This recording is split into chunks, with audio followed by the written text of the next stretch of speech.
এলাচ একটি সুগন্ধি মশলা, যেটা আমাদের দৈনন্দিন মাংস রান্না ও বিভিন্ন ধরনের রান্নাতে ব্যবহার হয়, যেমন পুডিং, সেমাই, আইসক্রিম ও নানান ধরনের রান্না এবং সুগন্ধি কাজে ব্যবহার হয়।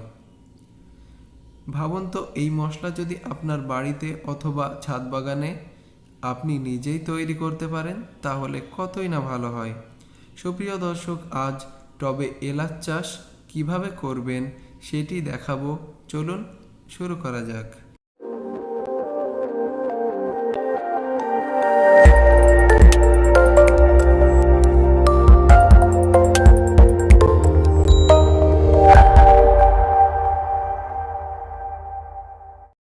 আসসালামু আলাইকুম সুপ্রিয় দর্শক, আমি শাকিল আর আপনারা দেখছেন বিশ্ব বাংলা কৃষি, সর্বদা কৃষকের পাশে থাকে।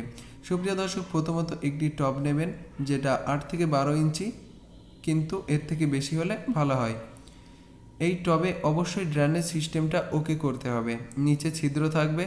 এবার কিভাবে ড্রেনেজ সিস্টেম করবেন সেটা আপনাদেরকে দেখিয়ে দিচ্ছি। প্রথমে নুড়ি ব্যবহার করবেন, তারপরে বালি ব্যবহার করবেন, দিয়ে লেয়ার তৈরি করবেন। অত্যাধিক পানিটা যেন নিচ দিয়ে বার হয়ে যায়। আমি ড্রেনেজ সিস্টেমটা ওকে করে নিয়ে পরবর্তী স্টেপ আপনাদেরকে দেখাচ্ছি। সুপ্রিয় দর্শক, আমি এই এলাচ গাছটি রোপণ করব। দেখতে পাচ্ছেন, আগে যে এলাচ গাছটি দেখেছেন আর এটা অনেকটা আলাদা। আগেরটা আপডেট আর এটা আমি রোপণ করেছিলাম। সুপ্রিয় দর্শক, এখানে কলার খোসা, কম্পোস্ট, মাটি, বালি এবং ডিমের খোসা গুঁড়ো, এইগুলো একত্র করে আপনারা ভালোভাবে মিশিয়ে নেবেন। আমি কিভাবে মিশিয়ে নিচ্ছি, এইভাবে আপনারাও মিশিয়ে নেবেন খুব ভালোভাবে, ভেরি ওয়েল। তারপরে পরবর্তী স্টেপে যাব। এগুলো আগে মিশিয়ে নিই, সম্পূর্ণ ভালোভাবে মিক্স করে নেবেন। গাছটার অবশ্যই সঠিক পুষ্টি এবং গ্রোথের জন্য সঠিক মাত্রায় সার ব্যবহার করতে হবে।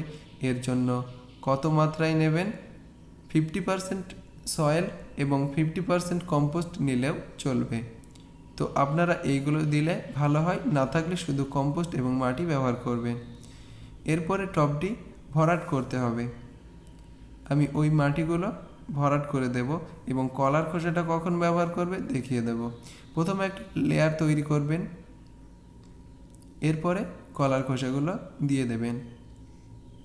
আপনি কাঁচা কলার খোসা অথবা পাকা কলার খোসা দিতে পারেন,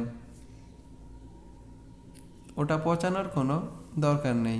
তারপরে মাটি ভরাট করে দেবেন।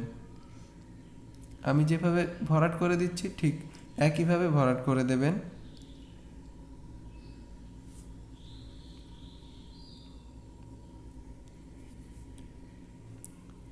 সুপ্রিয় দর্শক, এলাচ গাছ ছায়াময় স্থানে খুবই ভালো হয়। এর জন্য একটা গাছের নিচে এটা রেখে দেবেন। খুব রোদ্রে রাখলে কখনোই এলাচ গাছে এলাচ ধরবে না। এরপরে মাটি ভর্তি করে নেবেন, কিন্তু খেয়াল রাখবেন টবে একটু জায়গা খালি থাকে, সম্পূর্ণ ভর্তি করে নেবেন না। হালকা একটু চেপে চেপে বসিয়ে দেবেন, খুব বেশি চাপবেন না, তাহলে ড্রেনেজ সিস্টেমটা কাজ করবে না। এরপরে এই টবটিতে গাছ রোপণ করতে হবে।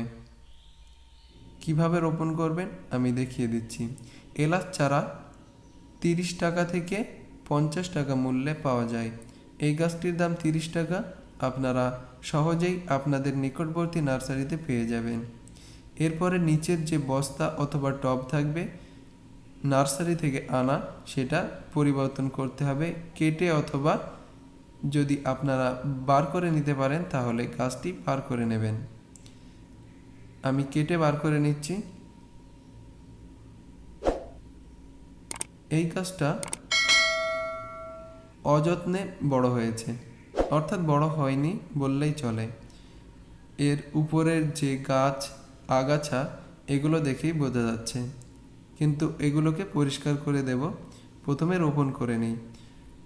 মধ্যবর্তী একটা গর্ত করবেন। প্রয়োজনে ভিতরের মাটি বের করে নিচে রেখে দেবেন।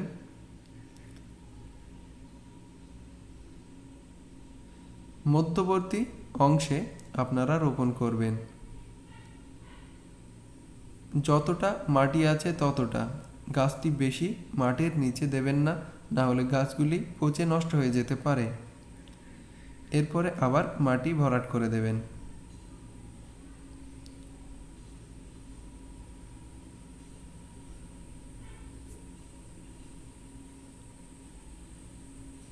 আপনারা দেখে সঠিকভাবে রোপণ করবেন। সুপ্রিয় দর্শক, আপনারা চাইলে বেনাপোলে বাণিজ্যিকভাবে এলাচ চাষ হচ্ছে ওখানে গিয়ে ভিজিট করতে পারেন।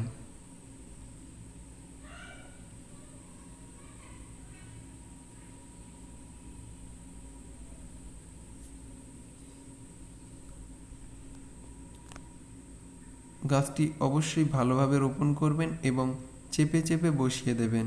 কিছুদিনের মধ্যে আপনার গাছ বড় হয়ে যাবে এবং 18 মাসের মধ্যে এলাচ হবে গাছটিতে। ছাদ বাগানে এলাচ পাবেন এবং বাড়ির আনাচে কানাচে এই গাছ রোপণ করতে পারেন। সুপ্রিয় দর্শক, অবশ্যই বাজার থেকে কেনা এলাচের বীজ থেকে চারা তৈরি করতে যাবেন না।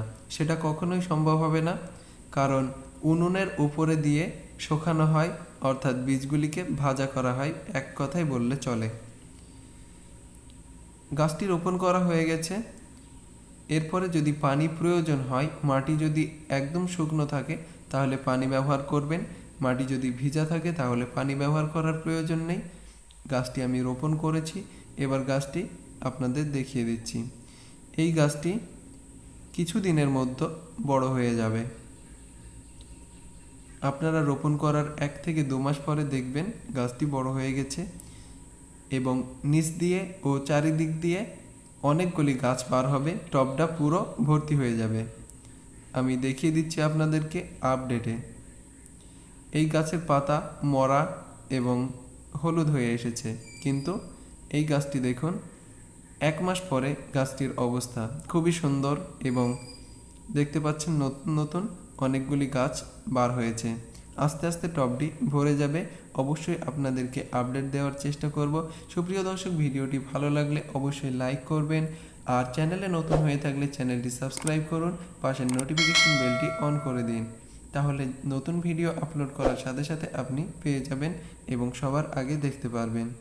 সুপ্রিয় দর্শক, এলাচ চাষ খুবই সহজ একটি চাষ, আপনারা বাড়িতেই করতে পারবেন এবং বাণিজ্যিকভাবে যদি চাষ করতে চান তাহলে বেনাপোলে যোগাযোগ করবেন। ওখান থেকে আপনি বাণিজ্যিক চাষ দেখে নিতে পারবেন এবং পরামর্শের মাধ্যমে বাণিজ্যিক চাষ আপনি বাড়িতেও করতে পারবেন। সুপ্রিয় দর্শক, আজকের ভিডিও এই পর্যন্ত। আবার দেখা হবে পরবর্তী ভিডিওতে।